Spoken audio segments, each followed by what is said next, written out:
Every year in F1, there comes a point when the focus shifts from what's happening on the track to what might happen off it. Drivers start hitting, journalists start speculating, and suddenly half the grid is rumored to be switching teams. That's what fans call the silly season in F1. Some of the moves actually happen, others get close, really close, but for one reason or another, they fall through. So here is a look back at some of the biggest driver transfers that nearly happened. Sebastian Vettel to McLaren, 2015. When Seb left Red Bull at the end of 2014, everyone figured he was heading to Ferrari. And yeah, he was. But apparently, McLaren made a serious push too. Ron Dennis even tried to convince him to join their big new project with Honda. The idea was cool on paper, but in reality, McLaren was a mess and Honda's engine wasn't even ready yet.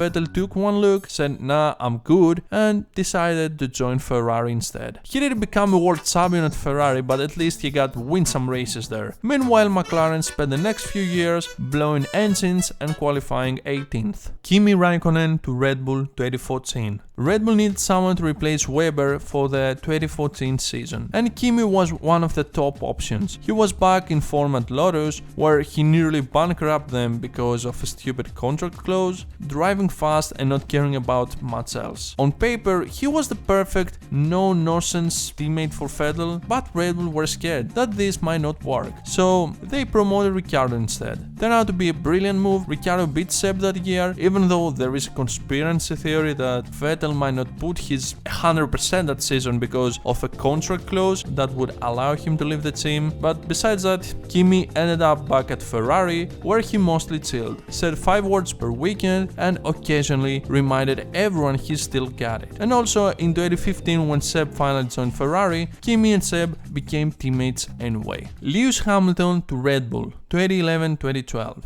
This one is kinda wild actually. When Lewis was getting frustrated at McLaren, bad strategy goals, underperforming car, all that, he apparently reached out to Red Bull, and Red Bull were dominating at the time. But Horner and Marco thought putting him next to Vettel would be a disaster. I mean, what happened when Lewis Hamilton paired with Fernando Alonso?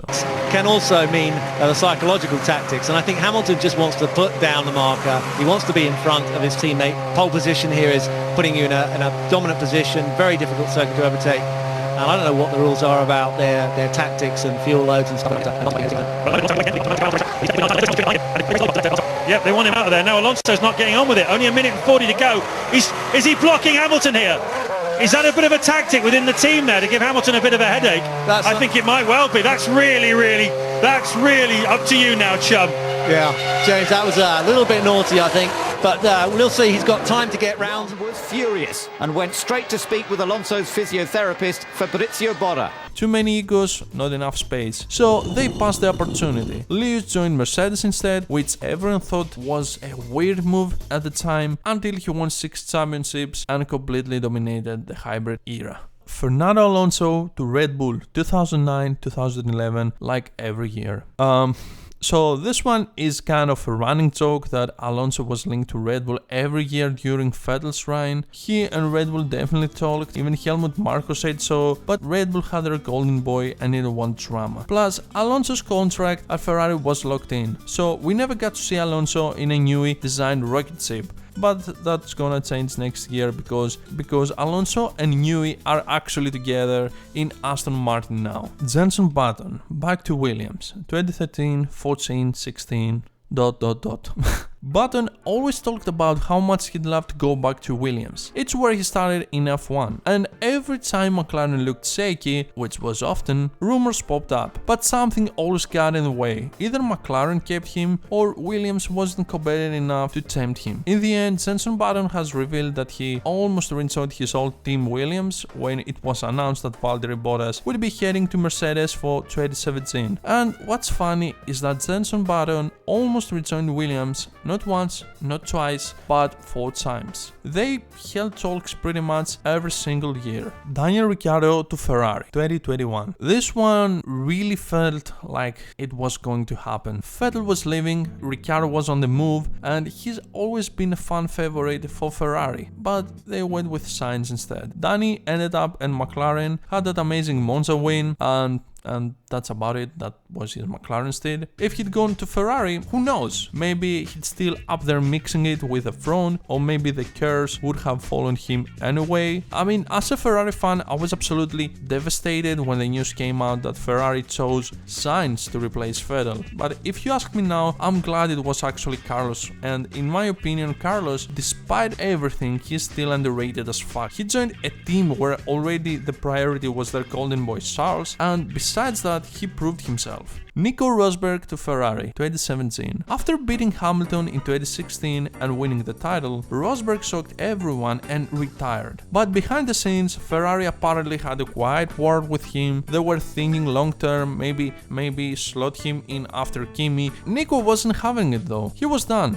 No comebacks, no part-time roles, just gone. He's now living the chill life, occasionally popping up on TV and reminding everyone that he beat Lewis Hamilton, the 7 times world champion in equal machinery. George Russell to Mercedes, earlier than 2022. George was a Mercedes Junior forever, but had to do his time at Williams, where he was basically driving a shopping trolley with stickers on it. When Lewis got in 2020, George finally got the chance in the big car and almost won, until pit stop chaos and a puncture ruined it. After that, fans were begging for him to replace Bottas, but Mercedes took their sweet time, politics, loyalty, who knows, and he finally got the seat in 2022. And also, in my honest opinion, if he joined Mercedes in 2021, I believe that Max would secure the championship earlier and we wouldn't have that amazing 2021 showdown we had. Reason? Bottas was no rookie. He didn't need time to adapt. He was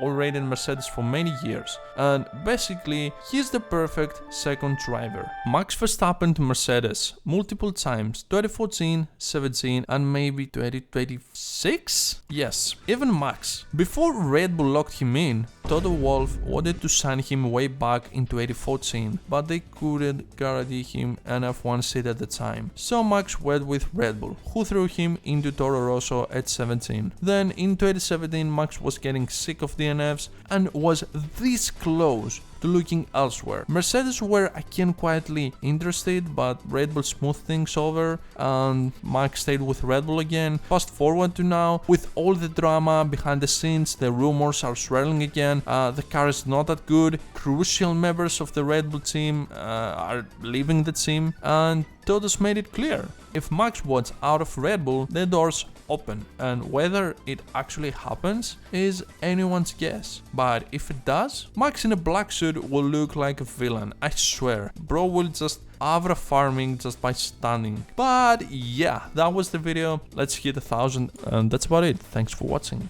Bye.